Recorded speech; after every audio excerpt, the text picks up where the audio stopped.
Hi hello 10th standard +2 CBSE result വരുന്നതിന് മുമ്പ്, അതായത് ബോർഡ് എക്സാം റിസൾട്ട് വരുന്നതിന് മുമ്പ് നിങ്ങളുടെ സ്കൂളിൽ നിന്ന് ഡിജി ലോക്കർ സൈൻ ഇൻ ചെയ്യാൻ വേണ്ടി വിളിക്കുന്നതായിരിക്കും.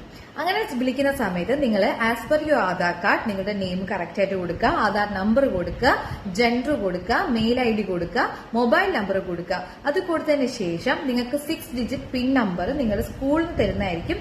ആ പിൻ നമ്പറും കറക്റ്റ് ആയിട്ട് കൊടുക്കുക. കൊടുത്തതിന് ശേഷം സബ്മിറ്റ് ചെയ്യുക. സബ്മിറ്റ് ചെയ്തതിന് ശേഷം നിങ്ങൾക്ക് ഒരു യൂസർ നെയിം കിട്ടും. ആ യൂസർ നെയിം വഴിയാണ് നിങ്ങൾക്ക് ഡിജി ലോക്കർ ഓപ്പൺ ചെയ്തിട്ട് അതിലൂടെ നിങ്ങൾക്ക് മാർക്ക് ലിസ്റ്റ് ഡൗൺലോഡ് ചെയ്തെടുക്കാനായിട്ട് പറ്റുക. മാർക്ക് ലിസ്റ്റ് കാണാൻ പറ്റുക, ഡൗൺലോഡ് അല്ല, മാർക്ക് ലിസ്റ്റ് കാണാൻ പറ്റാം.